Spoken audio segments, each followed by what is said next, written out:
দেশে দিন দিন জনপ্রিয় হচ্ছে এজেন্ট ব্যাংকিং।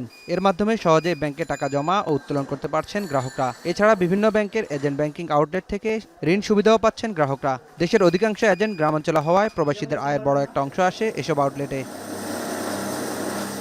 তবে গত দেড় দশকে সীমাহীন লুটপাট আর জালিয়াতিতে সংকটে পড়ে ব্যাংক খাত। সবচেয়ে বেশি সংকটে পড়ে শরিয়া ভিত্তিক ব্যাংকগুলো। এমন পরিস্থিতিতে রাজনৈতিক পট পরিবর্তনের পর ব্যাংক খাতে সুশাসন প্রতিষ্ঠায় নানা পরিকল্পনা হাতে নেয় কেন্দ্রীয় ব্যাংক। এরই ধারাবাহিকতা শরিয়া ভিত্তিক 5 ব্যাংকে একীভূত করে গঠন করা হয় সম্মিলিত ইসলামী ব্যাংক। ফলে কিছুটা আস্থা ফিরতে শুরু করে আমানতকারীদের।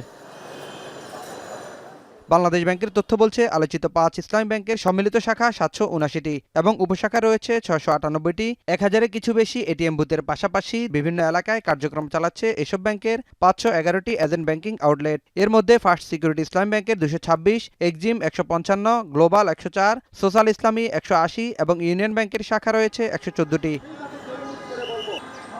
বাংলাদেশ ব্যাংকের তথ্য বলছে, একীভূত হওয়ার পর প্রত্যন্ত অঞ্চলে ছড়িয়ে দেওয়া হবে 5 ব্যাংকের শাখাগুলোকে। আর এতেই উদ্বেগ ছড়িয়ে পড়ে এজেন্ট ব্যাংকিংয়ের উদ্যোক্তা ও গ্রাহকদের মধ্যে। গ্রাহকদের এই অর্জিত অর্থ কিভাবে ফেরত পাবে, এটাই আমার বড় প্রশ্ন।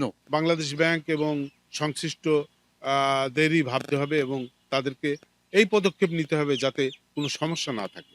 বাংলাদেশ ব্যাংকের তথ্য বলছে, বন্ধ করা হবে না কোনো এজেন্ট ব্যাংকিং কার্যক্রম। তবে ব্যবসায় উন্নতি করতে না পারলে ব্যাংকের মতোই একীভূত হবে এজেন্ট ব্যাংকিংও।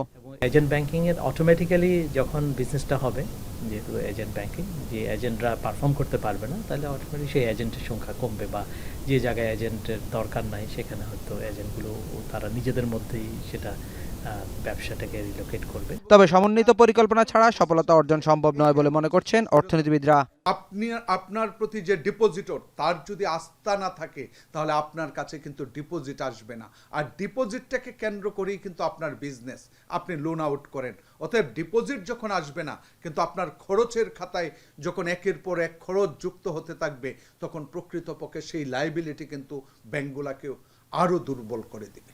শরিয়া ভিত্তিক 5টি ব্যাংক একীভূত হওয়ার পর নিজেদের চাকরি নিয়ে যেমন শঙ্কায় রয়েছেন শাখা ও এজেন্ট ব্যাংকিংয়ের কর্মকর্তা কর্মচারীরা, ঠিক তেমনই এজেন্ট ব্যাংকিং গ্রাহকরা রয়েছেন আস্থাহীনতায়। তাদের ভবিষ্যৎ নিয়ে উদ্বিগ্ন হয়ে পড়েছেন তারা। এমন পরিস্থিতিতে কেন্দ্রীয় ব্যাংকের দ্রুত পদক্ষেপই পারে গ্রাহক, আমানতকারী এবং কর্মকর্তা কর্মচারীদের আস্থা ফেরাতে।